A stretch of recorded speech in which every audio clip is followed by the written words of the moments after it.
What's up, everyone? Hope you're all doing great. Remember, to laugh a little, it's good for the soul. Welcome back to Darkest Dark Web Horror Stories. I love reading your comments, so feel free to say hi, share suggestions, or just lurk.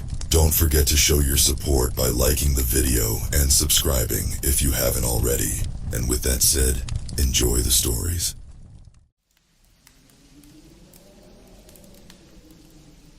The smell hit me first. Rotting wood mixed with something coppery. Blood? Nah, couldn't be. Just my imagination running wild again. I took a deep breath, trying to calm my nerves as I stood on the porch of 112 Ocean Avenue. Yep, that Amityville house. The one with all the movies and books. The one where Ronald DeFeo murdered his whole family back in '74. I always thought it was a load of crap, to be honest. Ghost stories to scare kids and make a quick buck. But here I was, about to step inside with my dark web paranormal investigation team. And let me tell you, something felt off. You gonna stand there all day, Jake? Sarah's voice snapped me out of it. She was already lugging equipment inside, her dyed blue hair a stark contrast to the gloomy house. I grabbed my bag and followed her in. The floorboards creaked under my feet, and a chill ran down my spine. Get it together, man. You've done this 100 times before. Our team leader, Mike, was setting up cameras in the living room. He grinned when he saw me. About time you showed up, princess. Thought you were gonna chicken out. I flipped him off, but there was no real heat behind it. We'd been friends too long for that. Just savoring the moment, dickhead. Not every day you get to investigate the most famous haunted house in America. Mike's grin faded a bit. Yeah, well, let's hope it lives up to the hype. We need this, Jake. The dark web's been buzzing about this place. If we nail this, we'll be legends. He wasn't wrong. Our encrypted dark web channel, Ghostbusters IRL, had been losing subscribers lately. Turns out, even in the depths of the internet, there are only so many ways to make empty buildings and EVP sessions exciting. This was our last shot at the big time. That's why we'd pulled out all the stops. State-of-the-art thermal cameras, EMF detectors that could pick up the faintest energy signatures, and our secret weapon, a prototype AI we'd borrowed from a government server. It could analyze audio in real time, picking up EVPs human ears might miss. Plus, we had something else. A cryptic message from the dark web promising real evidence if we visited the Amityville house tonight. Sketchy as hell, but we were desperate. As the sun set, casting long shadows through the windows, we got to work. Sarah and I took the upstairs bedrooms, while Mike and our tech guru, Aiden, covered the main floor. The master bedroom was a time capsule. Faded wallpaper, a sagging bed, and a mirror that looked like it hadn't been cleaned in decades. I set up my camera and EVP recorder, then settled in for a long night. Hours ticked by, nothing but dust and silence. I was starting to doze off when my encrypted comm device crackled to life. Guys, get down here, now! Mike's voice was tight, controlled, but I knew him well enough to hear the fear underneath. I bolted downstairs, nearly colliding with Sarah in the hallway. We found Mike and Aiden huddled around a laptop, faces pale in the glow of the screen. What's going on? I asked, trying to keep my voice steady. Aiden looked up, his eyes wide behind thick glasses. The AI picked something up. An EVP. But it's not like anything we've ever heard before, and it's broadcasting on frequencies it shouldn't be able to access. He hit play. At first, all I heard was static. Then, slowly, a voice emerged. Low, guttural, barely human. They never left. Still here, in the walls. Hungry. Find us on the dark web. A chill ran through the room. We'd heard plenty of creepy EVPs before, but this felt different. Real. And that last part. How could it know? That's when the lights went out. Panic set in. I fumbled for my flashlight, heart pounding. The beam cut through the darkness, revealing nothing. Just an empty room. Then Sarah screamed. I whirled around, flashlight beam dancing wildly, and for a split second, I saw it. A face in the mirror, twisted, inhuman, grinning with too many teeth. Then it was gone. We ran. Didn't even bother grabbing our equipment. Just bolted out the front door and didn't stop until we reached the van. As we peeled away from 112 Ocean Avenue, I couldn't shake the feeling that we'd stumbled onto something big. Something dangerous. Something that bridged the gap between the physical world and the darkest corners of the internet. And despite the terror clawing at my gut, a small part of me was thrilled. We had our story, but at what cost? The van screeched to a halt outside our dingy motel. Nobody spoke as we piled out, still shaking from what we'd seen, or thought we'd seen. Hell, I wasn't sure of anything anymore. Aiden, you still got that EVP? Mike's voice was steady, but his hands shook as he lit a cigarette. Aiden nodded, clutching his laptop like a lifeline. Yeah, but... guys, there's something else. Something weird. We huddled around him in the parking lot, the flickering neon sign casting an eerie glow. Aiden's fingers flew over the keyboard, pulling up a spectrogram of the EVP. Look at this, he said, pointing to a series of jagged lines. These patterns, they're not random. It's code. Sarah leaned in, her face pale. What kind of code? Aiden swallowed hard. An onion address. Deep web shit. A chill ran down my spine. We dabbled in the dark web before, sure. That's where our little ghost hunting group had started. But this was something else. You're saying a ghost gave us a fucking Tor address? I laughed, but it came out hollow. Mike took a long drag on his cigarette. Only one way to find out. Back in our room, Aiden fired up his heavily encrypted laptop. The rest of us crowded around, a mix of fear and excitement churning in our guts. The Onion site loaded slowly, revealing a black background with blood-red text. My heart nearly stopped when I saw the header. Welcome, Ghostbusters IRL, we've been expecting you. How the hell? Sarah whispered, but Mike shushed her. I kept reading, my mouth going dry with each word. You've taken the first step. But the real secrets of Amityville lie deeper. Are you brave enough to uncover the truth? To face what lurks in the shadows of the web and the world beyond? If so, follow these coordinates. Come alone. You have 24 hours. Below was a string of numbers. Latitude and longitude. This has to be a joke, right? I looked at the others, hoping to see skepticism. Instead, I saw the same mix of fear and curiosity I felt. Mike stubbed out his cigarette. Joke or not, we can't ignore this. It's the story of a lifetime. Or a death sentence, Sarah muttered. We argued for hours. The rational part of my brain screamed that this was insane. Probably some sicko playing games. But I couldn't shake the memory of that face in the mirror. The voice in the EVP. In the end, curiosity won out. We agreed to check out the coordinates, but with precautions. Sarah would stay behind as our lifeline, monitoring our live stream. If anything went south, she'd call the cops. As the sun rose, Mike, Aiden, and I piled into the van. The coordinates led us deep into the woods upstate. My stomach churned as trees closed in around us, blocking out the sky. Stop, Aiden said suddenly. We're here. I peered out the window expecting, I don't know, a spooky cabin, a satanic altar. Instead, all I saw was a small clearing, empty except for a single ancient-looking computer terminal. What the hell? Mike muttered as we approached. The screen flickered to life as we got close. Green text appeared. Welcome, seekers. To proceed, one must stay behind. Two may enter. Choose wisely. I looked at Mike and Aiden, saw the same confusion and fear in their eyes. I'll stay, Aiden said finally. I can monitor things from here, maybe hack into whatever system this is. Mike nodded. All right. Jake, you're with me. Whatever happens, we're making history, boys. As Aiden settled in at the terminal, Mike and I approached a section of ground that seemed to shimmer, like a heat mirage. My heart pounded as we stepped forward. The world twisted, blurred. For a moment I thought I was gonna puke. Then everything snapped back into focus. We were standing in a long, dark hallway. The walls pulsed with sickly green light, and at the far end, a door. Holy shit, Mike whispered. We're in. I swallowed hard, fighting back panic. Yeah, but in what?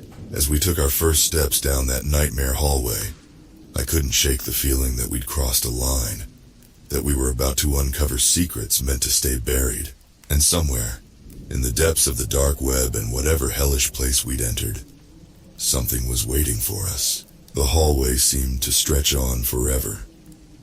Our footsteps echoed off the slimy walls, each sound making me flinch.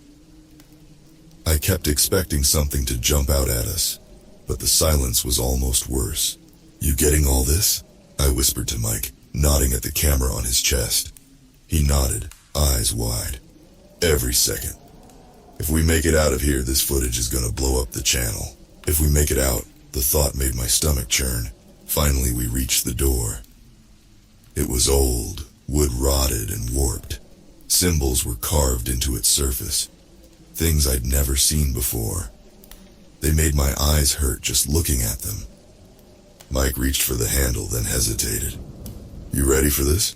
I wasn't, not even close, but I nodded anyway. The door creaked open, revealing a room. Just a normal-looking room. Faded wallpaper, a sagging bed, a mirror that looked like it hadn't been cleaned in decades. What the hell? I muttered. It's just like the bedroom in Amityville. We stepped inside, the floorboards groaning under our weight. That's when I noticed something off. The mirror. Our reflections. They weren't quite right. Slightly distorted. Moving a half-second too slow. Mike, I started to say, but he was already approaching the mirror, camera held high. This is incredible, he breathed. Look at the readings we're getting. EMF's off the charts. I hung back, a sick feeling growing in my gut. Something was wrong. Very wrong. That's when I heard it. A whisper right in my ear. Welcome back, Jake. I spun around, heart pounding, but there was no one there, just the empty room. Did you hear that? I hissed at Mike. He shook his head, still focused on the mirror. Hear what? Man, you gotta see this. The footage is... His words cut off abruptly. In the mirror, I saw... something. A shape behind Mike. Dark, twisted, grinning with too many teeth. Mike, behind you! He turned, but too slow. The thing, I couldn't call it human, grabbed him. Its fingers sank into his flesh like it was clay. Mike screamed, a sound that'll haunt me till the day I die. I ran. Didn't think, just ran. Back down that hellish hallway, heart pounding in my ears. Mike's screams echoed behind me, getting fainter. I burst back into the forest clearing, gasping for air. Aiden was still at the terminal, typing furiously. Jake, what happened? Where's Mike? His face went pale as he saw me. I must have looked like hell. We gotta go, I panted. Now, we gotta... The computer screen flickered. Green text appeared. Thank you for your contribution. The stream was most... entertaining. Horror washed over me as I realized. The live stream. Sarah. Our viewers. They'd seen everything. Aiden grabbed my arm, dragging me back to the van. As we peeled out of there, tires throwing up dirt, I couldn't stop shaking. What do we do now? Aiden's voice was tight with fear. I didn't have an answer. How could I? We'd walked into something big, something evil. And now it had Mike. But deep down, past the terror and guilt, a small part of me knew we couldn't walk away. Not now. Whatever was going on in that house, whatever lived in that twisted mirror world, it was real, and somehow, some way, we had to stop it. As we sped back towards civilization, my mind raced. The dark web message that led us there, the impossible room. Mike, one thing was clear. Our little ghost hunting channel had stumbled onto something way bigger than we ever imagined. And I had a sinking feeling this was just the beginning. The drive back to the motel was a blur. My hands shook so bad I could barely hold the steering wheel. Aiden just sat there, staring at his laptop like it might explode. Fuck! I slammed my hand on the dashboard. What the hell just happened, man? Aiden flinched. I don't know. The stream cut out right after you guys went through that, whatever it was. but the comment section is going nuts. I glanced over. The chat was moving so fast I could barely read it. Phrases jumped out at me. Holy shit. Fake as hell. Did we just watch someone die? My stomach lurched. Mike. God, Mike. We screeched into the motel parking lot. Sarah was already outside, pacing. When she saw us, she ran over. Where's Mike? What happened? The stream? Inside, I cut her off. Now. Once in the room, I spilled my guts. Told them everything. The twisted hallway. The room that looked just like Amityville. The thing in the mirror. By the time I finished, Sarah was white as a sheet. We gotta call the cops, she said. Aiden shook his head. And tell them what? That we followed some creepy dark web link into the woods, and our friend got eaten by a mirror monster. They'll lock us up. He had a point, but we couldn't just do nothing. The stream, I said suddenly. Aiden, can you pull up the footage? He nodded, fingers flying over the keyboard. Yeah, but shit. What? He turned the screen towards us. The video was corrupted, full of static and glitches. But for a split second, I saw it. That face. Those teeth. It's real, Sarah whispered. All of it, it's real. I stood up, pacing the small room. Okay. We need a plan. We can't leave Mike there, whatever that place is. You want to go back? Aiden's voice cracked. Are you insane? Maybe I was, but I couldn't shake the feeling that this was bigger than us. That computer in the woods, the dark web message. Someone set this up. Someone wanted us there. We need more info, I said. Aiden, can you dig deeper into that dark website? See if there's any connection to Amityville? He nodded, though he didn't look happy about it. Sarah, start going through our old research. Anything weird about mirrors, portals, all that shit. I'm gonna call in some favors, see if I can get us better gear. Gear? Sarah looked at me like I'd lost it. Jake, we're not seriously thinking of... We don't have a choice. I cut her off. Whatever that thing is, it's got Mike. And I got a feeling it's not gonna stop there. As if on cue, Aiden's laptop pinged. New message. We crowded around, hearts pounding. The screen showed a grainy video. A room. The Amityville bedroom. And there, in the corner, was Mike. He looked... wrong. Like a puppet with its strings cut. Text appeared below. The door swings both ways, but time is running out. How far will you go to save your friend? Sarah made a choked sound. Aiden just stared, face pale. Me? I felt something shift inside. Fear giving way to determination. Whatever was behind this, they picked the wrong team to fuck with. Gear up, I said, voice steady. We're going back in.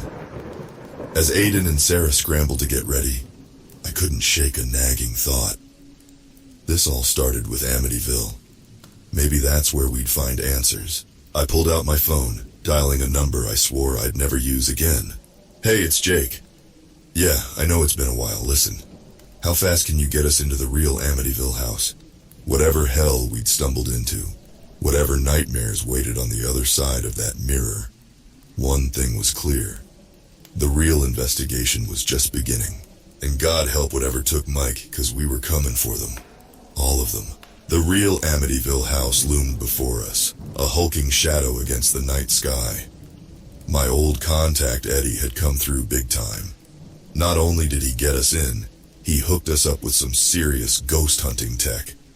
Military-grade stuff. Jesus, Sarah whispered, clutching her new EMF detector. It looks normal. She was right. No swirling vortexes, no demonic faces in the windows. Just a big old house with a bad history. Aiden fiddled with his laptop, hardwired into a portable satellite uplink. Livestream's up. Got about 10,000 viewers already. I nodded, trying to ignore the knot in my gut. All right, let's do this. For Mike. We crept inside, the floorboards creaking under our feet. The air felt thick, heavy with the weight of old secrets. Upstairs, I whispered. The master bedroom. As we climbed the stairs, our equipment started going haywire. EMF spikes, temperature drops, the works. Holy shit, Aiden breathed, eyes glued to his screen. The chat's blowing up. They're seeing things we're not. I spun around. What things? He swallowed hard. Shadows, faces, something about teeth. My blood ran cold, just like in the mirror. We reached the bedroom door. It looked so ordinary, so harmless. But we all knew better now. Ready? I asked, hand on the knob. Sarah and Aiden nodded, faces pale but determined. I threw open the door and nothing. Just an empty room. Faded wallpaper, dusty furniture, and a mirror covered in a sheet. Fuck, I muttered. I really thought... That's when all hell broke loose. The door slammed shut behind us. The sheet flew off the mirror, revealing a swirling vortex of darkness.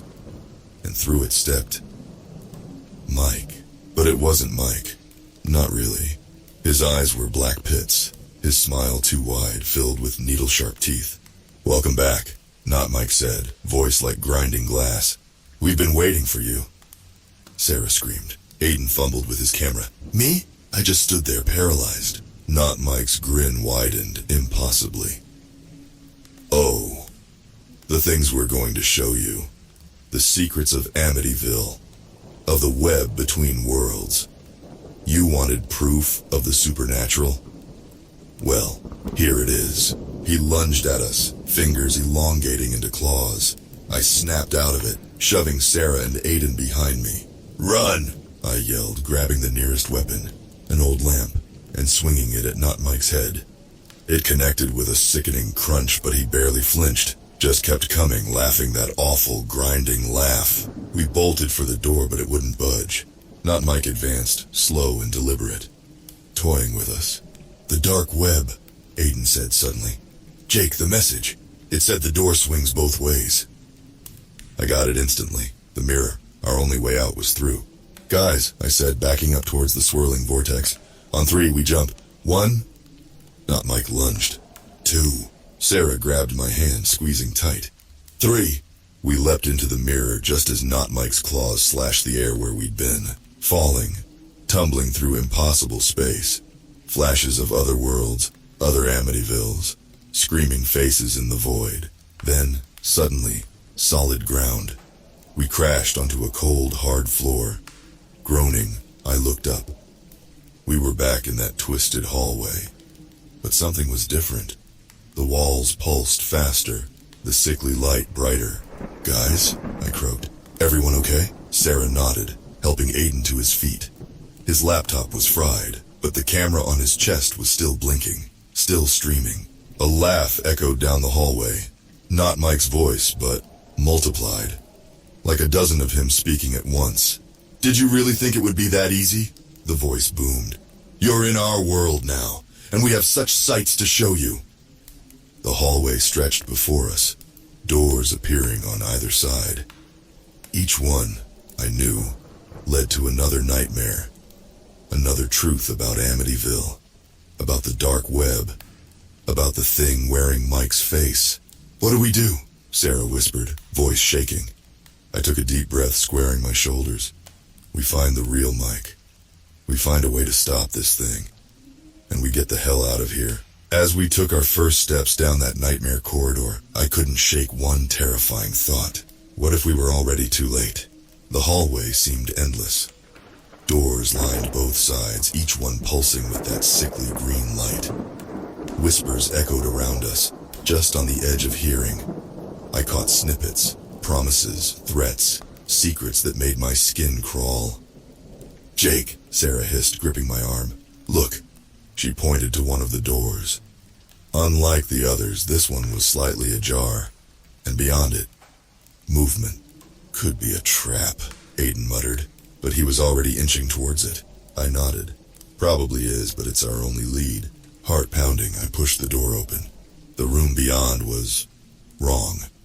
Like someone had taken pieces of a dozen different places and smashed them together. One corner looked like the Amityville bedroom, another like a high-tech server room. And in the center... "Mike!" Sarah gasped. He was there, strapped to some kind of chair.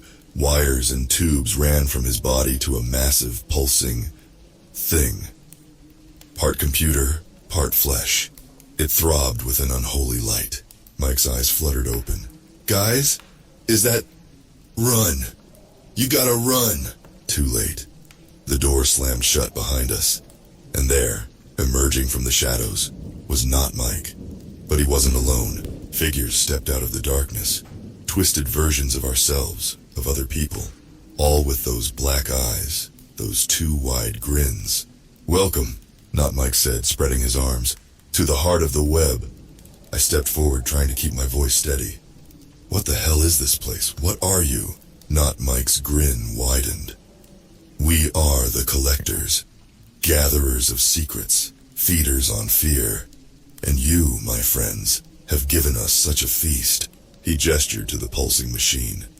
"Your little dark web is just the surface. We are the true dark web, spanning worlds, realities. And Amityville? Just one of many doorways." Sarah edged towards Mike, but one of the other creatures blocked her path. Not Mike continued, almost gleeful. "For centuries we've been pulling strings, luring curious souls like yourselves, their fear, their discoveries. It all feeds the web, grows our power." "The live stream," Aiden said suddenly. "You wanted us to broadcast this." "Smart boy," Not Mike purred. "Yes, all those viewers, all that delicious terror. It's opening doorways we never dreamed possible." My mind raced. The dark web message, the weird shit at Amityville, all of it. It was bait, and we'd swallowed it hook, line, and sinker. "Now," Not Mike said, advancing on us, "it's time to take your place in the web. Don't worry. Your friend Mike is enjoying it immensely, aren't you, Mike?" Mike screamed, a sound of pure agony that cut me to my core. "No!" I yelled, desperation giving me courage. "We're not playing your sick game anymore." I lunged for the machine, grabbing one of the wires connected to Mike. The creature shrieked, moving to stop me. "Aiden!" I yelled. "The live stream, cut it off!" He got it instantly, fumbling with his camera. "But that's our only connection to..." "Do it!" As Aiden ripped out the camera's battery, I yanked the wire free from Mike. For a moment, nothing happened. Then the world exploded. The machine wailed, a sound like 1,000 tortured souls. The creatures howled, their forms flickering, distorting. "Run!" I screamed, grabbing Mike and hauling him up. "Back to the mirror!" We sprinted down the hallway, the world crumbling around us. Doors shattered, revealing glimpses of other nightmares, other realities. Behind us, Not Mike's voice boomed, filled with rage and fear. "You fools, you've doomed us all." I didn't look back. Couldn't. We just ran, dragging Mike between us, praying we'd find that damn mirror before everything collapsed. As we rounded a corner, I saw it.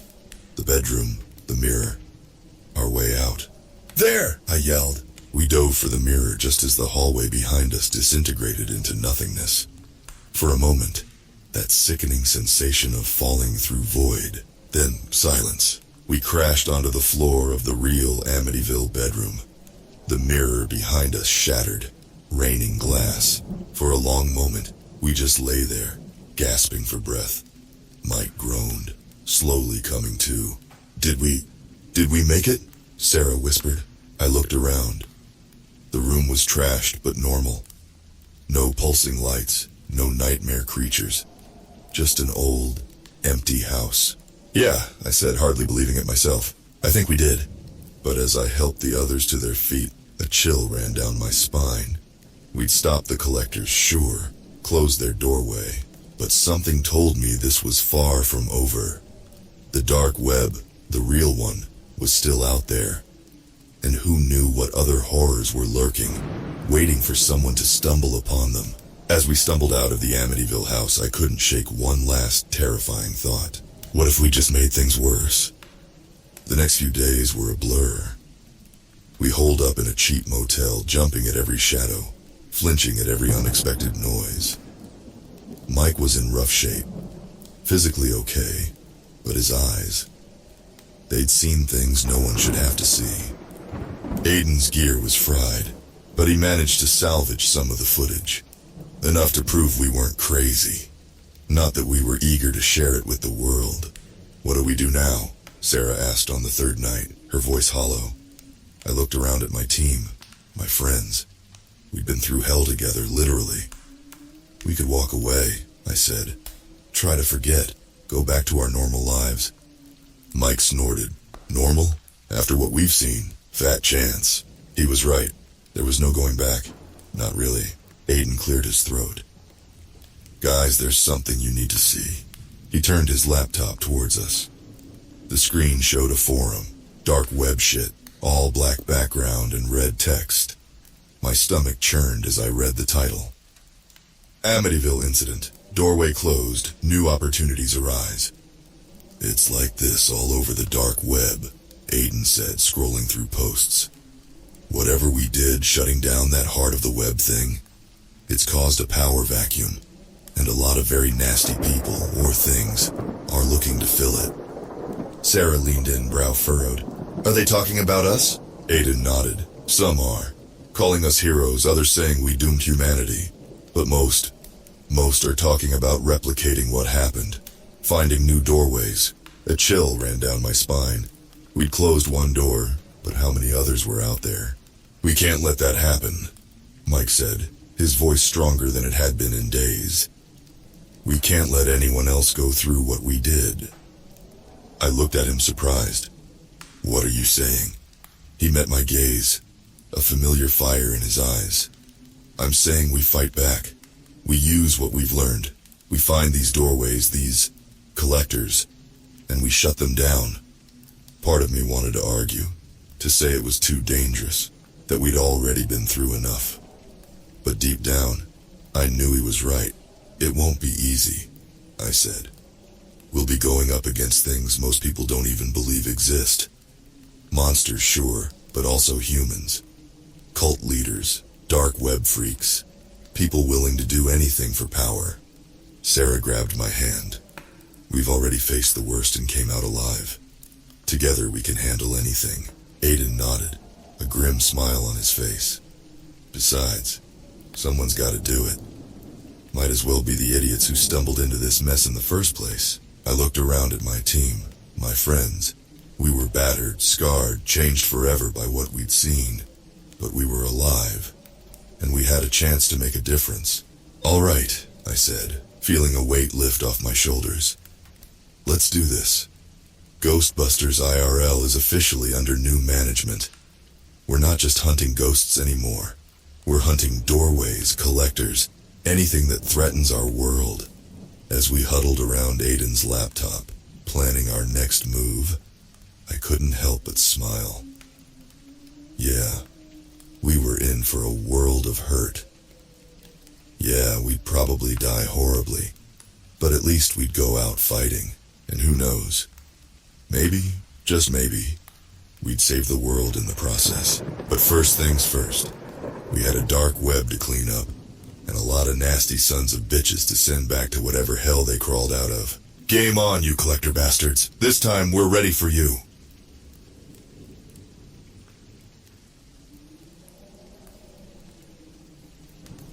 It wasn't my idea to go to Romania. In fact, if you told me a year ago I'd be freezing my ass off in the shadow of Dracula's castle, I'd have laughed.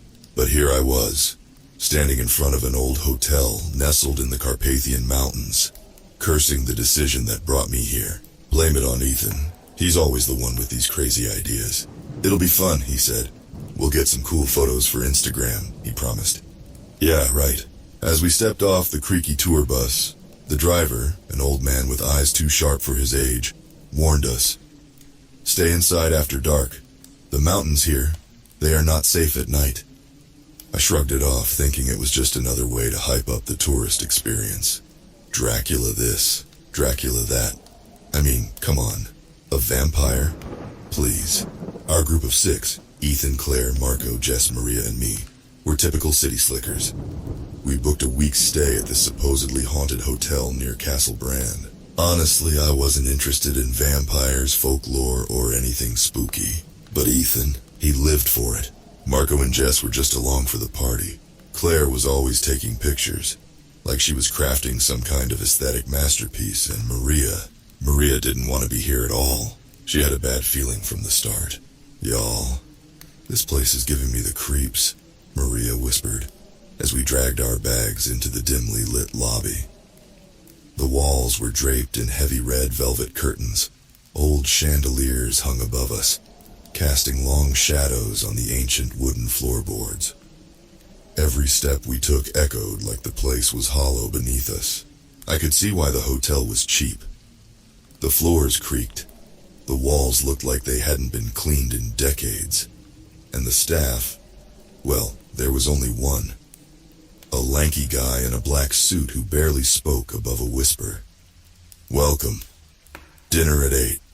Do not leave your rooms at night," he said, staring at us each in turn like he was memorizing our faces. I laughed it off. "What? You worried Dracula's gonna come nibble on our necks?" I quipped, nudging Ethan. The guy behind the desk didn't smile. He just turned and walked away, leaving us to find our own rooms. We climbed the creaky staircase, and that's when things started feeling off.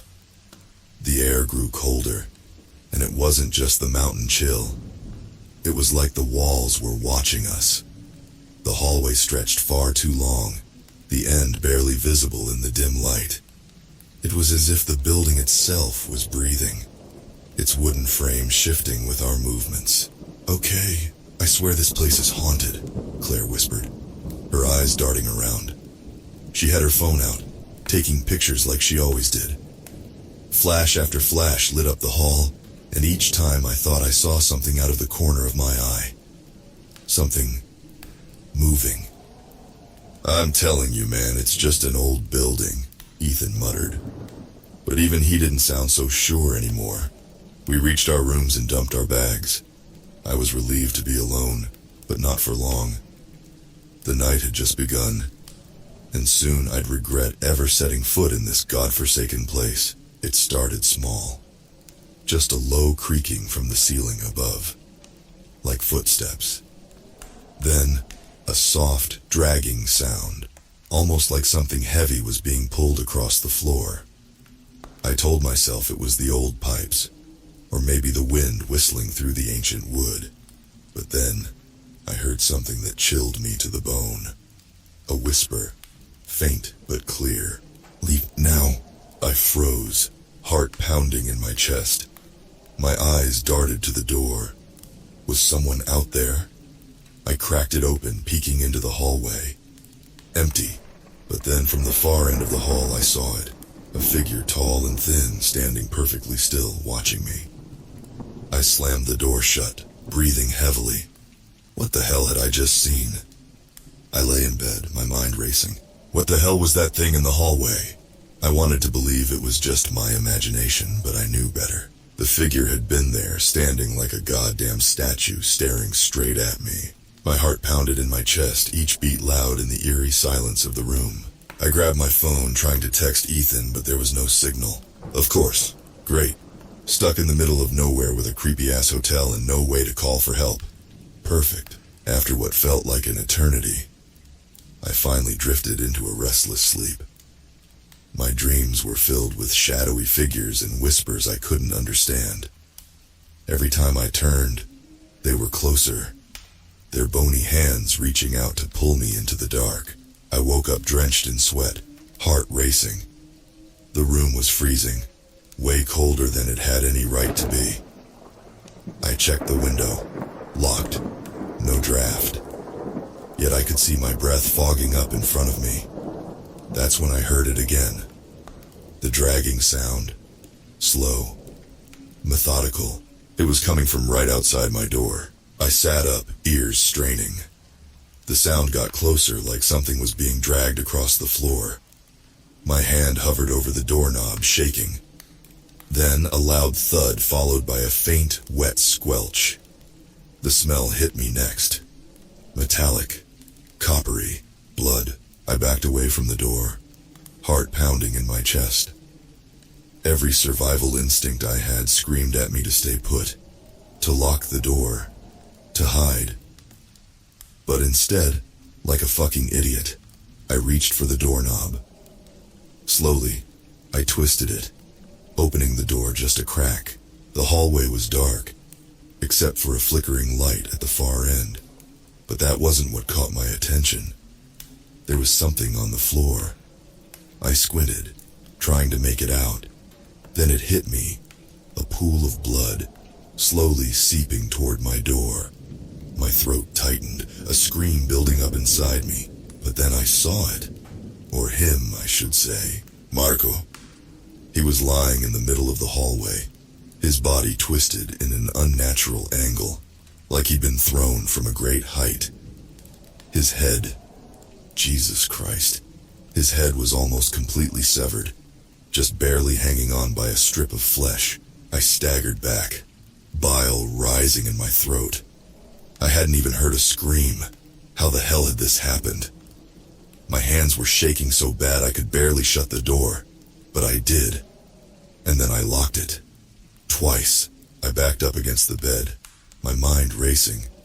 Someone, or something, had done that to Marco, and now it was probably still out there. I needed to warn the others, but how? The phones weren't working, and there was no way I was stepping foot outside this room. Suddenly a loud knock came from the door. I froze, every muscle tensed. My heart pounded in my ears as another knock echoed through the room, this time louder. "Hey, open up, man, it's Ethan." His voice was shaky, panicked. I rushed to the door, unlocking it and yanking it open.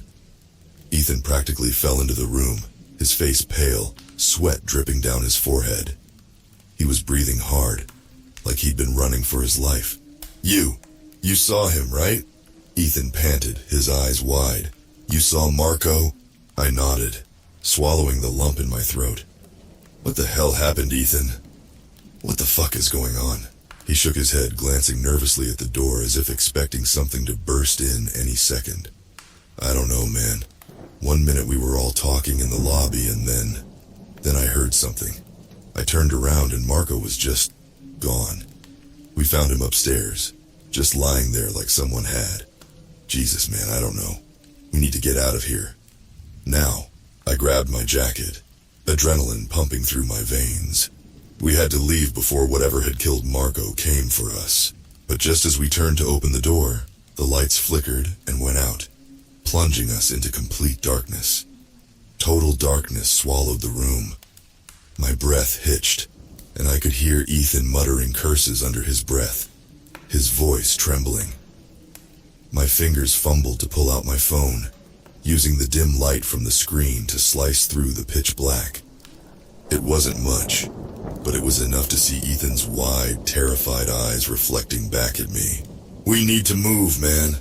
Now," Ethan whispered, his voice barely audible over the sound of our frantic breathing. We stumbled toward the door, and I pulled it open slowly, praying we wouldn't see anything like Marco again.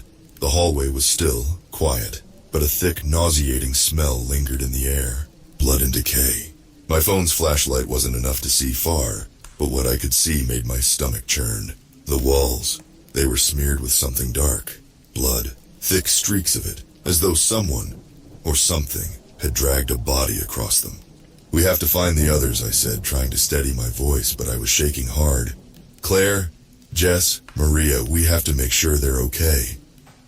Ethan nodded, but his face had gone ghostly white. We edged forward, keeping our backs close to the wall, my light barely illuminating more than a few feet in front of us. The hotel was deathly quiet, but every step felt like it was being watched. As we reached the stairwell, a cold draft hit us, and suddenly I heard it. That low, dragging noise again, like something heavy being pulled across the floor below us. My heart stopped. "There's something down there," Ethan whispered, pointing his shaking finger toward the stairs. His voice was cracked, a mix of fear and desperation. I swallowed hard, gripping my phone tighter. "We don't have a choice. We have to find the others and get the hell out of here." We descended the stairs, step by step, the darkness seeming to close in tighter around us. The dragging sound got louder, more defined. It was coming from somewhere deep in the hotel. Every hair on my body stood on end. Ethan's breath came out in ragged gasps, and I could feel my pulse hammering in my temples. As we reached the bottom, the hotel lobby stretched out before us, dimly lit by the flickering light of an old chandelier. But something was different. The front door. It was wide open, swinging gently in the breeze. "We should go," Ethan said, his voice barely a whisper.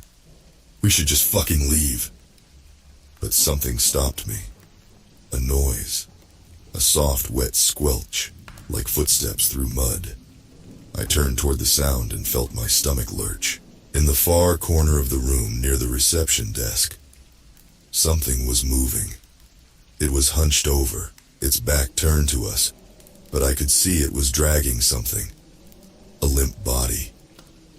I squinted, and my heart dropped. It was Maria. Her lifeless body was being dragged across the blood-stained floor by it. The thing turned its head, just enough for me to catch a glimpse. Pale, sallow skin stretched tight over its skull, sunken eyes gleaming with something ancient, something evil. Its mouth was smeared with blood, lips curled back in a grotesque snarl. I grabbed Ethan's arm, yanking him back, trying to force my legs to move. But I couldn't. Fear had me frozen. The thing turned fully now, dropping Maria's body with a thud.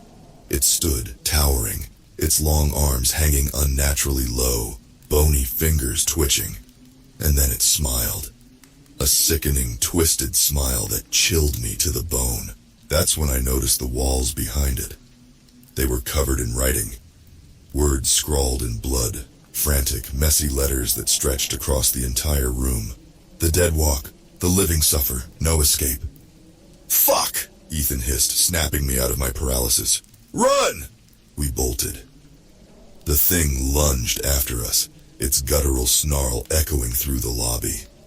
My legs burned as we sprinted up the stairs, the creature's heavy footsteps pounding behind us. I didn't dare look back. I just kept running, fueled by raw terror. We made it back to the second floor, slamming the door behind us. I fumbled for the key, locking it, praying it would hold. "What the fuck was that?" Ethan screamed, pacing, his hands pulling at his hair. I couldn't answer. My chest heaved. The image of that thing burned into my brain. My eyes darted to the window looking out into the night. The mountains loomed in the distance, indifferent to the horror inside these walls. But the worst part? The writing on the walls had made one thing clear. There was no way out. We stood there, backs pressed against the door, panting like we'd just run a marathon. My chest was tight, my breaths shallow. Ethan slid down the wall, his face in his hands, muttering curses under his breath. "Did you see its face?" I whispered, still shaking. The memory of that thing, its eyes, that smile, was branded into my skull. Ethan looked up, eyes bloodshot. "I don't know what I saw, man, but I do know we're fucked." He banged his head back against the wall, letting out a frustrated growl. I pulled my phone out again, hoping against hope for a signal. Nothing. Not even the emergency call icon. It was like the hotel was cut off from the world. My stomach twisted as I realized we were trapped. No way to call for help, no way to escape. A sudden loud bang reverberated through the door, followed by a low growl. My blood turned to ice. "Shit," Ethan hissed, scrambling to his feet.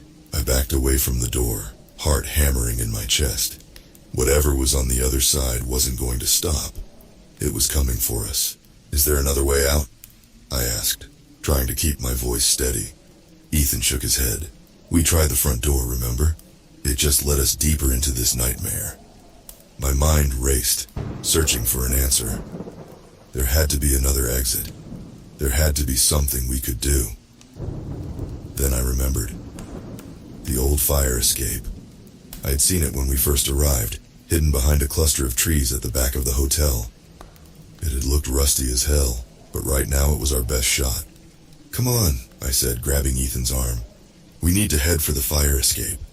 He stared at me, wide-eyed, like I'd just suggested we jump into a pit of snakes. "Are you serious? That thing is out there." "I know, but it's either this or we sit here waiting for it to tear down the door." I pointed toward the window. We go around the back. We get to the fire escape, climb down, and we're out.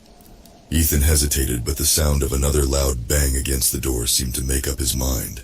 Fine, let's move. We cracked the window open, the hinges creaking like a scream. A gust of cold, damp air rushed in. The woods loomed in the distance, their shadows swallowing up the hotel's perimeter. The fire escape was maybe 20 feet away, barely visible in the faint moonlight. I climbed through the window first, my hands shaking as I lowered myself onto the narrow ledge below. Ethan followed, his breathing shallow and quick. One wrong step and we'd be splattered on the rocks below. I kept my back pressed to the wall, sliding inch by inch toward the fire escape, trying to ignore the darkness below and the strange sounds coming from inside the hotel. As we approached the escape, I got a better look at it. The metal was rusted through in spots, the steps corroded, barely hanging on, but it was our only option. Go, Ethan urged, his voice barely above a whisper. I grabbed the railing, testing its strength. It groaned under my weight, but it held. Carefully, I began my descent, each step feeling like it could give way at any second. The fire escape creaked and rattled, making enough noise to wake the dead, but we had no choice. Suddenly there was a loud crash from inside the hotel. The door, that thing had broken through. Ethan scrambled onto the fire escape behind me, the metal groaning louder under the added weight. Hurry, man, it's coming! I moved as fast as I could, my hands slick with sweat as I gripped the cold metal bars. My heart was pounding, my legs shaking with every step. We were almost halfway down when I heard it. A guttural snarl, followed by the sound of footsteps, fast and heavy, like it was running. I glanced up and there it was. The thing standing at the window, staring down at us with those hollow, hungry eyes. Shit, shit, shit!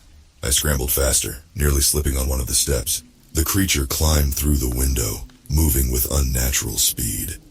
It lunged toward the fire escape, its clawed hands reaching for the railing. The whole structure shook violently as it began to descend after us, its snarls growing louder. Ethan screamed, "It's gonna catch us!" I didn't answer. I couldn't. My mind was blank, except for one thought. Run. We hit the ground, and without wasting a second, we bolted for the tree line. The woods seemed endless, dark and uninviting, but they were the only cover we had. The thing howled behind us, its footsteps pounding against the earth, closing the distance fast. The trees swallowed us whole, but I knew it was still coming, and we were far from safe. The trees were thick, their branches reaching out like claws, snagging our clothes as we tore through the underbrush. My lungs were burning, legs screaming for me to stop, but I couldn't. Not with that thing still chasing us. Every few seconds I heard its snarls growing louder, like it was right on our heels. Keep going! I shouted at Ethan, who was stumbling beside me, his face slick with sweat and panic. I'm trying, man, he gasped, his voice cracking with exhaustion. The forest floor was uneven, roots and rocks jutting out, making it almost impossible to run without tripping. I could hear Ethan stumble behind me, nearly hitting the ground a couple of times, but he kept moving. Neither of us had any choice. We couldn't stop. Stopping meant death. Branches whipped across my face, leaving stinging cuts. But I didn't slow down.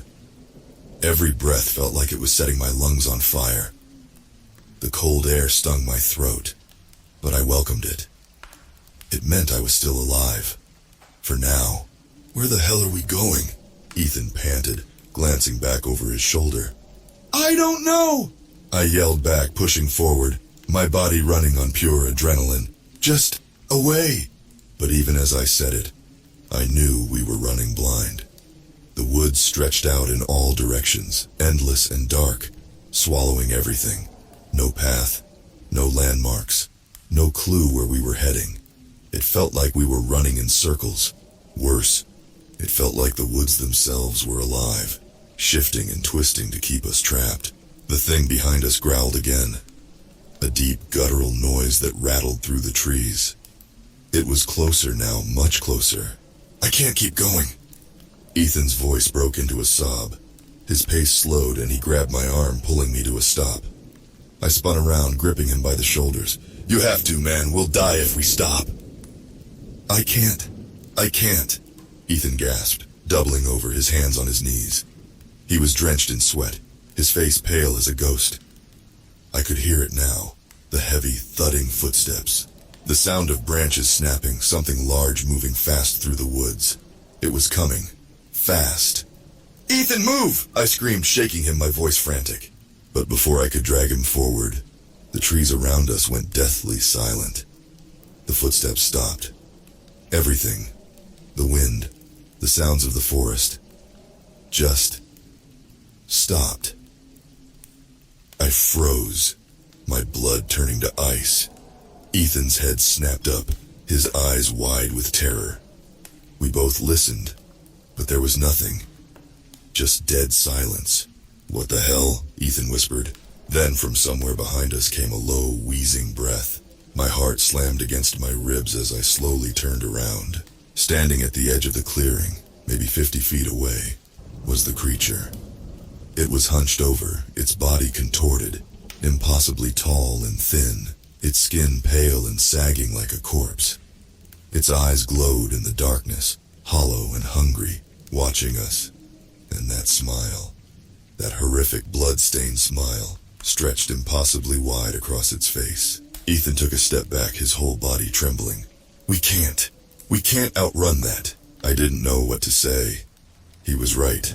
There was no outrunning this thing. It was faster than us, stronger, relentless. And now, it had us cornered. The creature tilted its head, studying us, like it was savoring the moment before it pounced. The air was thick with the smell of rot and decay, seeping from its very skin. My stomach churned, and I fought the urge to vomit.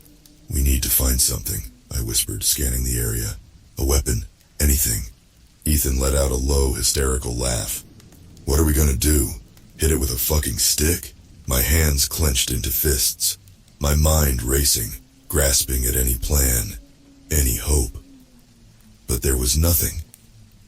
We were in the middle of a forest in fucking Transylvania, and there was a monster coming to kill us. How the hell did we end up here? The creature took a step forward, its body moving with an unnatural, jerky motion, like a puppet being yanked on strings. I grabbed a rock from the ground, not because I thought it would help, but because holding something, anything, made me feel less helpless. Then, out of nowhere, Ethan screamed. A raw, guttural scream of pure terror as he picked up a branch and hurled it at the thing. The branch hit the creature's chest and shattered into splinters. The thing didn't even flinch. It just kept coming, slowly, deliberately, like it knew we had nowhere to go. Run! I shouted, pulling Ethan with me, but I knew it was useless. We were done for. Suddenly, something shifted. A blur of movement from the trees.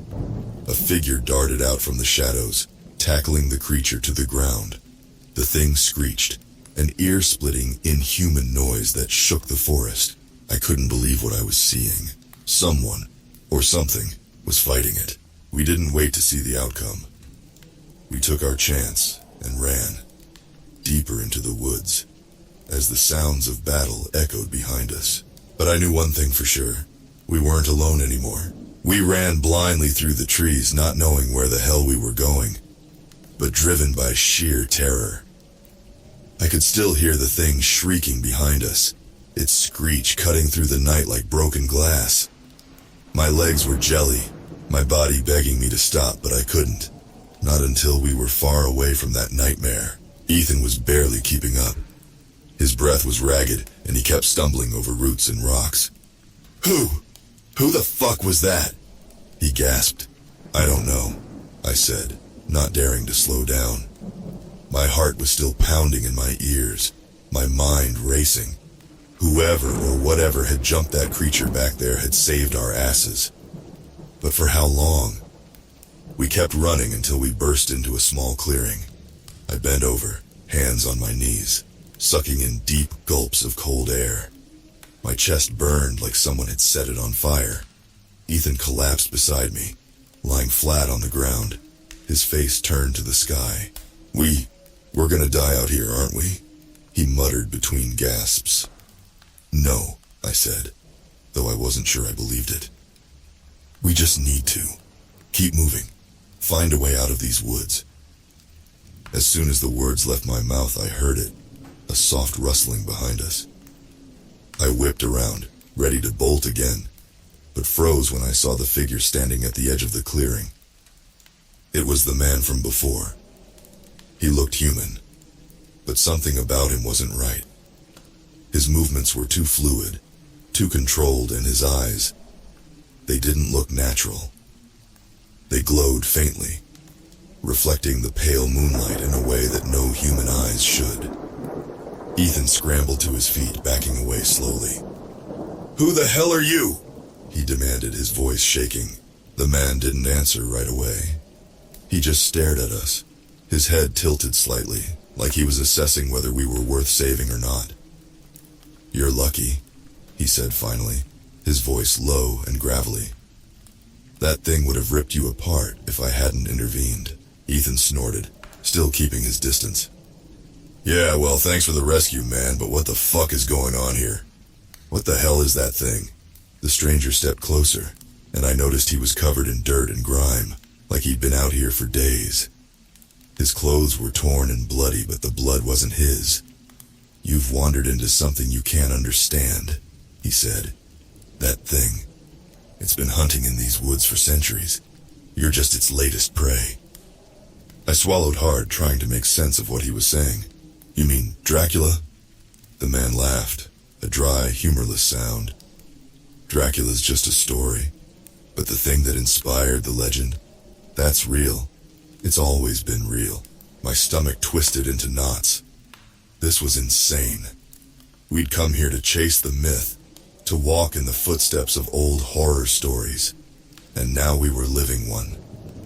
"So what do we do?" I asked, my voice small, barely above a whisper. "You run," the man said, his eyes locking onto mine. "And you don't stop. You get as far away from this place as you can." Ethan threw up his hands, frustration bubbling over.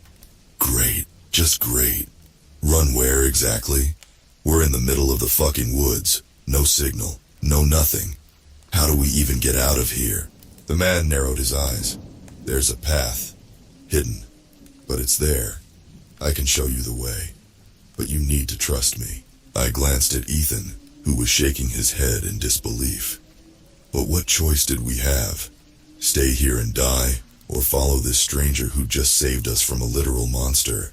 "All right," I said, my voice steadying. "Show us." The man didn't waste any time. He turned and started moving through the trees, his pace quick but deliberate. We followed close behind, the forest closing in around us again. As we walked, I couldn't help but ask, "Who are you? Why are you out here?" The man didn't look back, but I could hear the tension in his voice. "My name's Marek. I've been hunting that thing for years. My family.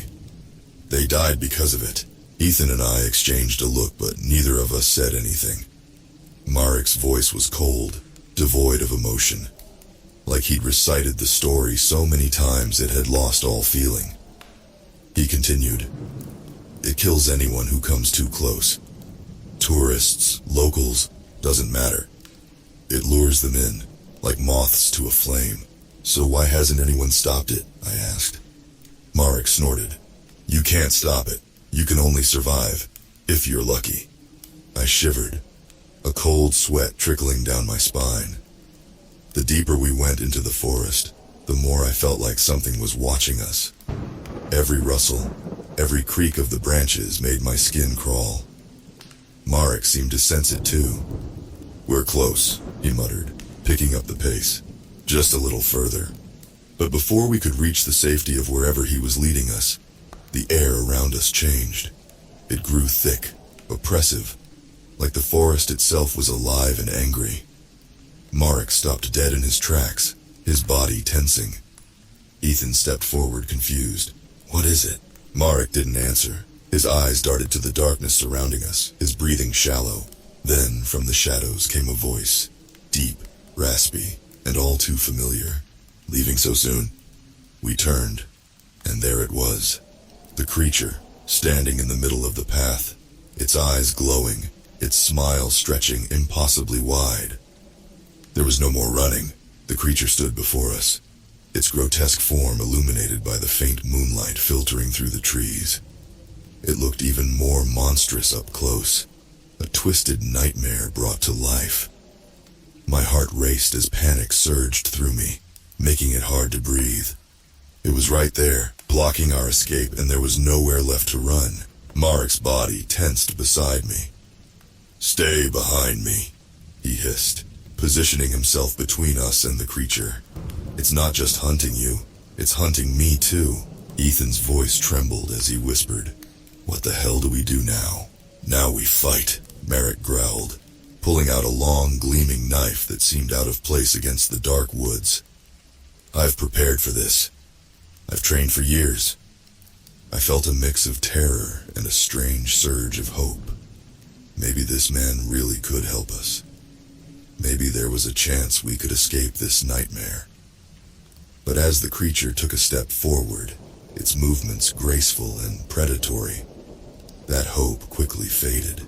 The creature's smile widened, revealing rows of sharp teeth that glistened like daggers. "You think you can fight me?" it taunted, its voice low and mocking. "I've feasted on more souls than you can count." I could feel the darkness pressing in, suffocating. "What is it?" I shouted, my voice breaking. "What do you want?" It tilted its head, considering my question. "I want to play," it said, each word dripping with malice. "But this time, you won't survive the game." Before I could react, it lunged forward, moving faster than I could process. Marek was ready, slashing the knife toward the creature, but it dodged with an unnatural agility. I felt a rush of wind as it passed us, its movement a blur, and I barely had time to register the horrific growl that escaped its throat. Ethan screamed, scrambling backward. "What the fuck is happening?" Marek didn't waste a second. He charged after the creature, slashing wildly at the air, desperation fueling his every movement. "Get to the path," he shouted over his shoulder. "Now!" I hesitated, torn between staying and running, but the instinct for survival kicked in. I grabbed Ethan's arm and pulled him toward the narrow path that Marek had mentioned earlier. "Come on, we have to go." We raced forward, my heart pounding like a drum in my ears. The forest felt alive, branches clawing at us as we pushed through, and I could hear the sounds of a struggle behind us. Marek was fighting, and I prayed he was holding his own. "Is he going to be okay?" Ethan gasped, fear etched across his face. I didn't have the heart to answer. I wasn't sure. Marek had looked strong and determined, but this thing was not just a creature of nightmares. It was a force of nature, relentless and terrifying. Suddenly, a horrific roar echoed through the woods, shaking the ground beneath us. I glanced back just in time to see Marek thrown against a tree, his knife clattering to the ground. The creature loomed over him, its smile twisted into a mask of rage. "No!" I screamed, my voice filled with desperation. Ethan gripped my arm tighter, dragging me further away. "We have to keep moving, we can't help him." Tears streamed down my face, mixing with the dirt and sweat. I felt like I was abandoning him, but the primal instinct to survive was stronger than anything else. Marek had given us a chance, and I wasn't going to waste it. As we stumbled down the path, the trees thinned out, revealing a small clearing. I could see the faint outline of a road ahead, illuminated by the pale glow of the moon. But just as hope surged through me, a deafening crash rang out behind us. The creature had broken free from Marek. I turned to see it barreling through the trees, its eyes locked on us, relentless in its pursuit. "Run!" I shouted, adrenaline coursing through my veins. "We're almost there!" Ethan and I dashed toward the road, but the clearing felt like it was stretching farther away. The creature was gaining on us, its snarls echoing in the night, a dark symphony of death. I could see it now, the road, the faint outline of a car parked on the side. "We just need to reach that car," I yelled, urging Ethan forward. "Keep going." As we sprinted for our lives, I could hear the creature's heavy breathing, the ground trembling beneath its weight. It was getting closer, its breath hot on my neck. I dared to look back one last time, and what I saw made my blood run cold. Marek was on the ground, struggling to get up, but the creature was too powerful. I wanted to scream, to help him, but I knew there was nothing I could do. "Ethan!" I yelled, pulling him forward. "Don't look back!" We were almost there. Just a few more steps. The headlights of the car glimmered in the darkness, a beacon of hope. We were so close. Just as I reached the door, I felt a rush of wind and turned around to see the creature leaping toward us. "Get in!" I screamed, throwing the door open. Ethan scrambled inside and I followed, slamming the door just as the creature crashed against it. The impact rattled the car, and I could hear its nails scraping against the metal, a terrible sound that made my skin crawl. "Start the car!" I shouted, panic clawing at my throat.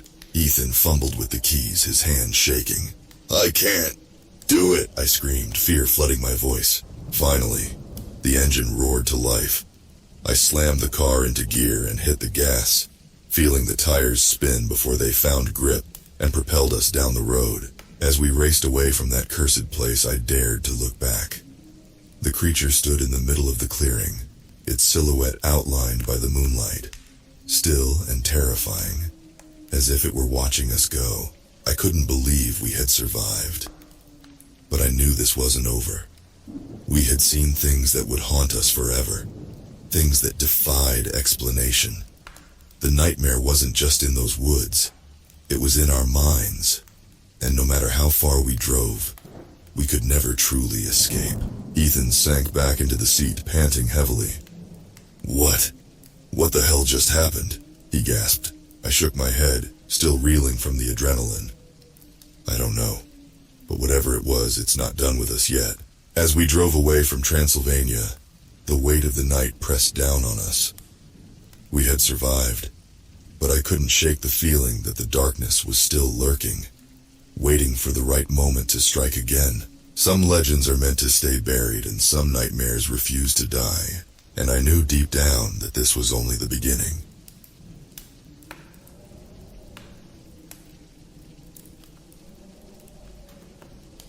I never wanted to go back to Enfield. That place took everything from me. My sanity, my career, my sleep. But when Charlotte called about strange happenings at the old Hodgson house, I knew I had to face my demons. Jack, the new owners, are terrified. They've got video of objects flying across rooms. Their kid talks in weird voices. Sound familiar? Charlotte's voice crackled through my phone. My hands got sweaty just thinking about it. I'm what you'd call a ghost hunter, but a legit one. I've got fancy gear and 15 years of experience. The Enfield case from the 70s? That was before my time, but every paranormal investigator knows about it. A single mom and her kids terrorized by an evil spirit that threw stuff around and possessed the little girl. The case files give me the creeps. "They want us to check it out," Charlotte pushed. "New tech, new evidence. Maybe we can finally figure out what really happened." I took a swig of whiskey. Last time we were there, Riley ended up in the hospital. Or did you forget? That's why we need you, Jack. You're the best. Damn her, she knew exactly how to get me. Fine, but we do this my way. No shortcuts. 2 days later, our van pulled up to 284 Green Street. Just a normal-looking house in the London suburbs. But normal houses don't make your skin crawl just by looking at them. Our team was solid. Charlotte handled the cameras. Mike was our tech guy, always tinkering with gadgets. Doc was our paranormal expert. Though his real name's Steve, and he's just a librarian with a thing for creepy stuff. And then there was me, trying to keep everyone alive. The new owners, the Thompsons, met us outside. Mrs. Thompson was shaking like a leaf. "It started small," she said. "Keys missing, cold spots." Then the voices began. Mr. Thompson pulled out his phone. "Show them the video, honey." The clip was short but scary as hell. Their 8-year-old son was sleeping when his toy truck suddenly launched across the room. Not rolled, launched, like someone threw it. But there was nobody there. That's not the worst part, Mrs. Thompson whispered. She glanced at her husband. Show them the other one. The next video made my blood run cold. Their son was sitting at the kitchen table, but his face, it was all wrong. Twisted. He was speaking in this deep, growling voice. This is my house. Get out or I'll make you get out. I've seen a lot of freaky stuff in my career, but this was different. This was real. We started unloading our gear. EMF meters, infrared cameras, audio recorders, the works. The whole time I couldn't shake this feeling, like something was watching us. Waiting. Doc pulled me aside as we hauled in the last of the equipment. Jack, maybe we should tell them about last time. I shook my head. They're scared enough already. Besides, what happened to Riley, that was different. But as I stepped into that house, the air got thick, heavy, and I knew in my gut, this was going to be way worse than last time. Setting up our command center in the Thompsons' living room felt like preparing for war. Mike's gadgets blinked and hummed, covering every inch of the house. The place stank of fear and cheap air freshener. Cameras are rolling, Charlotte announced, eyes glued to her monitors. Temperature sensors active. EMF baseline is weird. I leaned over her shoulder. The electromagnetic field readings were off the charts. Doc, you seeing this? He nodded, scribbling in his notebook like a madman. Just like 77. The original investigators reported massive energy spikes before each incident. Mrs. Thompson hovered nearby, clutching her son Tommy's hand. The kid looked normal now, nothing like in that video. But his eyes, they were empty, like someone had sucked the life right out of him. Tommy, can you tell us about your friend? Doc asked gently. The one who talks to you? The boy shrugged. He's not my friend. He's mean, says bad things. A lamp exploded behind us. Mrs. Thompson screamed. I'll admit, I jumped too, but what scared me more was Tommy. He didn't even flinch. Okay, everybody out, I ordered. Mr. and Mrs. Thompson take Tommy to the hotel. We'll handle things from here. Once they left, we got to work. Charlotte set up infrared cameras in every room. Mike placed motion sensors and digital audio recorders. I did the rounds with my EMF meter, marking hotspots. The girl's old bedroom, Janet Hodgson's room from the original case, was the worst. The meter went nuts in there. Cold as ice, too. My breath came out in clouds. This is where it happened, Doc said, joining me. Where Janet levitated. Where she spoke in that voice. Right on cue, one of Mike's sensors started shrieking. We raced downstairs to find him white as a sheet, pointing at his laptop. Look at this, he stammered. The screen showed the living room camera feed. A dark shape moved across the frame. Not walking, gliding. Charlotte grabbed her camera. I'm going in there. Like hell you are, I snapped. But she was already halfway to the living room. Stubborn as always. The scream came seconds later. We found Charlotte backed into a corner, camera forgotten on the floor.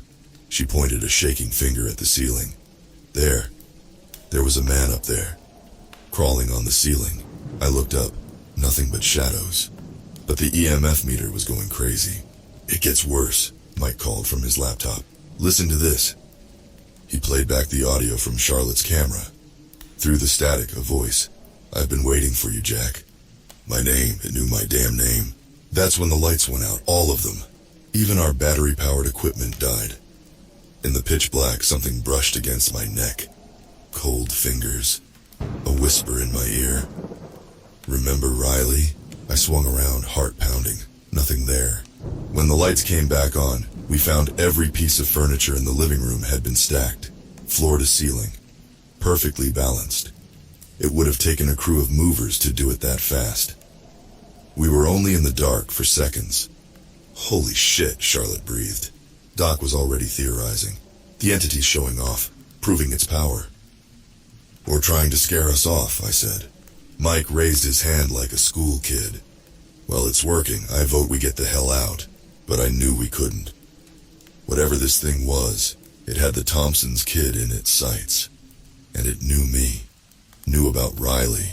We stay, I said, but from now on, nobody goes anywhere alone. As if in response, somewhere upstairs, a child started laughing. But the Thompsons' son was at the hotel. We were the only ones in the house. Or at least we were supposed to be. The laughter upstairs died out, replaced by the sound of small feet running back and forth. We followed the noise to Janet's old room, our flashlight beams bouncing off the walls like nervous butterflies. The door was closed. It hadn't been earlier. Jack. Charlotte's voice shook. The temperature's dropping fast. We're at 45 degrees and falling. I gripped the doorknob ice cold against my palm. Stay behind me. If anything happens, you run, got it? They nodded, looking about as brave as I felt. The door swung open with a horror movie creak. The room was empty, but wrong. So wrong. All our carefully placed equipment was smashed to bits. And on the walls, sweet Jesus, Doc whispered, hundreds of childish drawings covered every inch of wallpaper. Crude crayon sketches of people being hurt, hanged, burned. Some wore clothes from the 70s. Others looked eerily like us. Mike puked in the corner. I moved closer to one drawing. It showed a man in a hospital bed, tubes everywhere. Next to it in wobbly letters, Riley says hi. My blood turned to ice water. Nobody knew about Riley. Not the real story. Jack? Charlotte's voice snapped me back. There's something you're not telling us, isn't there? About what happened last time? Before I could answer, a toy truck, the same one from the Thompsons video, came sailing through the air. It would have taken my head off if Doc hadn't yanked me down. We need to get out, Mike pleaded. Like right the hell now. But Charlotte was already setting up a new camera. This is the evidence we've been waiting for. We can't. The rest was lost in her scream as an invisible force yanked her legs out from under her. She hit the floor hard, then started sliding toward the closet. I grabbed her arms, but whatever had her was strong. Inhumanly strong. Help me, damn it. Mike and Doc piled on. But Charlotte kept sliding. The closet door creaked open on its own. Inside was nothing but darkness. A darkness that seemed to breathe. Jack, Charlotte cried, don't let go. My muscles screamed. In the closet, something moved. A face formed in the darkness. Old, evil, grinning with too many teeth. With one last heave, we yanked Charlotte free. We crashed into the hallway, slamming the door behind us. Charlotte was sobbing, her legs covered in bruises shaped like handprints. Adult handprints. Talk, she demanded between sobs. What really happened to Riley? I took a shaky breath. They deserved the truth. Riley wasn't just my partner. He was my brother. Last time we investigated this place, something got into him. Like what happened to Janet Hodgson, but worse. The lights flickered as I spoke. In the shadows, I swear I saw things moving. He started knowing things, dark things, about all of us, about what we'd done. Then I had to force the words out. He hurt people. Said the house made him do it. That it showed him the truth about everyone. A child's laugh echoed down the hallway, but there was nothing childish about it. They locked Riley up. He's still in the hospital. Hasn't spoken in years. Just draws on the walls. The same kinds of drawings we just saw. Thunder cracked outside, except the sky had been clear all night. Jack, Doc said quietly, I think the house wanted you back. It's not just haunted. It's hungry. As if to prove his point, words started appearing on the wall. Scratched by invisible claws. Everyone has secrets. Want to play? Charlotte's camera caught it all. But I had a feeling this was just the beginning. The house knew things, about Riley, about me, and it couldn't wait to share. We barricaded ourselves in the kitchen, jumping at every creak and groan of the house. The scratched message upstairs felt like a threat hanging over our heads. Mike hadn't stopped shaking since the bedroom incident. We need to call someone, he said. Police, priests, the damn army, I don't care. Charlotte was reviewing her footage, bruised legs propped up on a chair. Who'd believe us? We need more evidence. More evidence. Mike's voice cracked. Did you miss the part where something tried to eat you? Doc cleared his throat. Jack, what aren't you telling us about Riley? What secrets was he talking about? Before I could answer, every cabinet in the kitchen flew open. Plates, cups, and silverware crashed to the floor. A knife quivered, stuck in the wall inches from Charlotte's head. Then the faucet turned on by itself. The water ran black. It's starting, I whispered. Charlotte's camera switched on by itself. Red light blinking. The room got so cold our teeth chattered. And then, let's play a game. The voice came from everywhere and nowhere. Deep, wet, wrong. Truth or consequences, but mostly consequences. A chair scraped across the floor on its own, stopping in the center of the kitchen. Sit, Jack. Tell them about Riley. Tell them about the girl. My legs moved without my permission. The others watched, horrified as I sat. What girl? Charlotte asked. My mouth opened. The words poured out like poison. Janet Hodgson didn't just get possessed in '77, she got pregnant at 11 years old. Thunder boomed again. In the flash, I swear I saw a man standing behind Mike. Tall, twisted, smiling. The investigators covered it up. Sent her away to recover. But really they were hiding their shame. Because one of them, my voice broke. One of them was the father. Holy shit, Doc breathed. That's why they stopped the investigation? I nodded, tears streaming down my face. My father was lead investigator back then. He was a monster, but a respected one. Nobody believed Janet.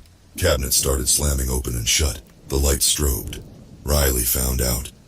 He was going through Dad's old case files and found letters. Proof. He confronted him and Daddy Dearest couldn't have his reputation ruined. The horrible voice finished for me. So he had his own son committed, labeled crazy. But Riley told you everything first, didn't he, Jack? Made you promise to find the truth. Charlotte's camera burst into flames. She dropped it with a yelp. You've been sitting on this for years, Mike accused. People should know. I tried. I was screaming now. Nobody believed me either. They said I was just trying to get attention, to ruin a good man's name. Even after he died, his reputation was worth more than the truth. The chair suddenly spun me around. There, in the doorway, stood a girl. 11 years old, in old-fashioned clothes. Janet Hodgson. But her stomach was swollen, pregnant, and her eyes... God, her eyes were black pools of hate. The baby lived, she said, but with that same deep, twisted voice. Would you like to meet it? Something started pounding on the walls. The whole house shook. It's time for consequences, Jack.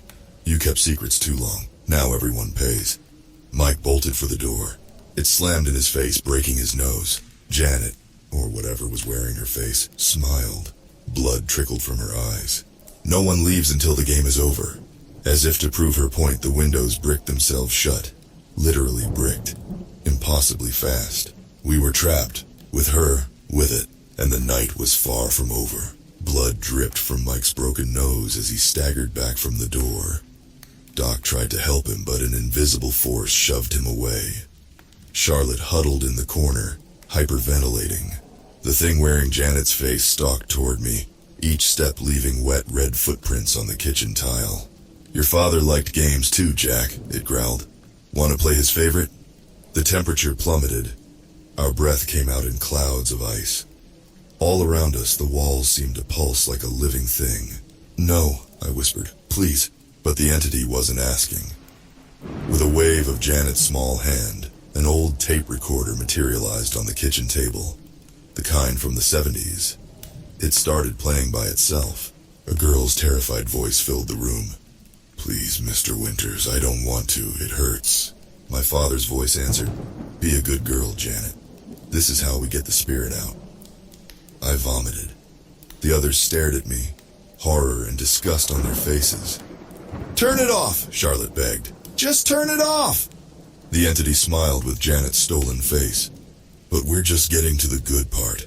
When Daddy Dearest made her Enough! I lunged for the tape recorder, but my hands passed right through it. Suddenly, the kitchen transformed. The walls peeled away, revealing the house as it was in 1977. We were watching a memory. My father's memory. Janet, the real Janet, sat huddled in a corner while my father loomed over her. Other investigators milled around, oblivious or deliberately blind to what was happening. Your father had them all fooled, the entity said. Such a respected man, who'd believe a little girl over him, even when her belly started to swell. The scene changed. Janet screaming in a hospital bed, nurses trying to hold her down, my father watching from the doorway, stone-faced. And then the baby came. Would you like to see what Daddy did to it? No, I sobbed. Riley already showed me in the hospital before he... Mike spoke up, voice shaking. Before he what, Jack? The entity answered for me. Before he gouged out his own eyes. Couldn't bear to see any more of Daddy's memories. With a giggle that made the light bulb shatter, it added, but he could still hear. On cue, a high-pitched wailing filled the room. The cry of a newborn, but wrong, distorted, getting louder and louder until we all clapped hands over our ears. Stop! Charlotte screamed. For God's sake, stop! The entity cocked Janet's head at an impossible angle. God's not home right now, but your father is here, Jack. He's always been here. Waiting. The walls started bleeding. Dark, thick blood that stank of decay. And in that blood, words formed. Should have kept your mouth shut, son. A figure began to materialize behind the entity. Tall. Familiar. As it solidified, I saw my father's face. But wrong. Twisted. His eyes were gone. Just empty sockets weeping black tears. Dad? My voice came out as a whimper. He smiled, showing teeth filed to points. Hello, son. Ready for your punishment? The entity wearing Janet's face clapped her hands with glee. Family reunion, but first... It turned to my teammates who were pressed against the wall, trembling. Who wants to play next? Everyone has secrets, sins, and I'm oh so hungry for them. Charlotte started praying. Doc wet himself. Mike just screamed and screamed. My father's corpse thing took a step toward me. You should have left the past buried, boy. Now we'll bury you. As his hand reached for my throat, I realized the true horror. This was only the beginning. My father's cold, dead fingers closed around my throat. The stench of rot filled my nostrils as he leaned in close. Empty eye sockets leaking black ooze onto my face. Dad, I choked out, please. He squeezed harder. Begging didn't help Janet. Won't help you. Behind him, the entity wearing Janet's face danced in circles, singing a twisted nursery rhyme. 3 blind mice, 3 blind mice. See how they scream, see how they scream. Charlotte suddenly stopped praying. Her eyes went wide, glazed. When she spoke, her voice was different, younger. Jack's not the only one with daddy issues, is he, Charlotte? The entity giggled. Show us your secret. Show us what you did. Charlotte's body jerked like a puppet on strings. She walked to the center of the room, tears streaming down her face. I'm sorry, she whispered. I'm so sorry, Daddy. My father released me, turning to watch. His lipless mouth stretched into a grin. When I was 16, Charlotte said in a monotone. My father came into my room at night, like always. But this time I was ready. Doc made a small broken sound. Mike just kept screaming. I put rat poison in his whiskey, Charlotte continued. Watched him drink it. Watched him die. Told everyone he had a heart attack. The entity clapped Janet's little hands. Good girl, but that's not the best part. Tell them about the baby. Charlotte's face crumpled. No, please. My father's corpse thing grabbed her hair, yanking her head back. Tell them. I was pregnant, she sobbed. When I killed him, I was going to tell him that night that he was going to be a grandfather. The entity squealed with delight. And what happened to the baby, Charlotte? What did the doctors find? Charlotte's next words came out as a broken whisper. Deformed. Wrong. Like something out of a nightmare. The house groaned around us. The bloody walls pulsed faster. That's why you're really here, the entity said.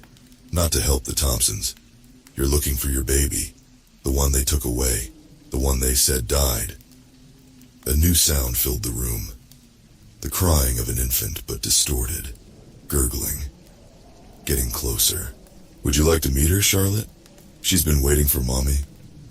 Something started crawling across the ceiling. A twisted, malformed thing.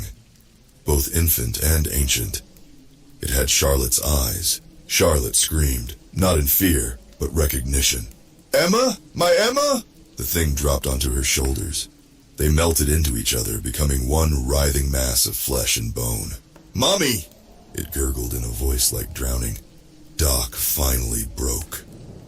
He ran for the window, trying to break the bricks with a chair.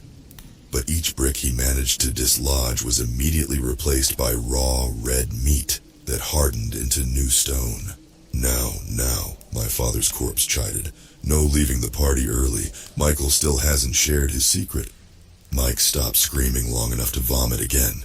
No, you can't know about that. Nobody knows. The entity, still wearing Janet's face, pressed a finger to his forehead. I know everything. About the car. About the little boy on his bicycle. About how you just drove away. Mike collapsed sobbing. I was drunk, I didn't mean to. Hit him so hard his head came off. My father's thing finished. Left him in a ditch to die alone. The house shuddered. Pipes burst in the walls, spraying us with hot red liquid. Not water, blood. The house is hungry, the entity announced. Fed by secrets, pain, guilt. And you've given us such a feast. What used to be Charlotte writhed on the floor, her flesh still melding with the thing that was once her baby. Doc had gone catatonic, curled in a ball and mumbling about his own sins. And Mike was changing, his bones cracking, reforming, turning him into something like the boy he'd killed. As for me, I watched it all, unable to move, unable to help. My father leaned down, his breath like an open grave. Welcome home, son. The real party's about to start. The kitchen had become a nightmare circus of tortured souls and twisted flesh. Charlotte and her deformed baby thing had fully merged into a pulsing mass of limbs and faces. Mike's transformation was almost complete, his head hanging at an unnatural angle like the boy he'd killed. Doc was the only one still human, but his mind was gone. He rocked back and forth, confessing his own sins in an endless stream. The pills I gave my mother didn't help her pain, just made her sleep. Forever. My father's corpse thing stood in the center of it all, conducting this symphony of horror like a maestro. The entity wearing Janet's face danced between the victims, feeding on their pain, growing stronger. I had to end this. Had to find the truth that Riley died trying to tell me. Show me, I croaked. Show me what really happened to the baby. The entity stopped dancing. Even the house seemed to hold its breath. Brave boy, it purred in Janet's voice. But are you sure? Some truths are worse than lies. I stood on shaking legs. Show me everything. Reality fractured. We were back in 1977, but for real this time. Not just watching, living it. I was in my father's body, feeling his thoughts, his sick desires, watching through his eyes as he hurt Janet, as her belly swelled with his sin. Then the birth, but it wasn't just one baby. It was twins. One normal, one other. My father took the normal one, a boy. Left the twisted one to die, but it didn't die. The truth hit me like a thunderbolt. Riley wasn't my brother. He was my son. The house shrieked. My father's corpse thing staggered back. And the other baby, I pressed. The twin? Where is it?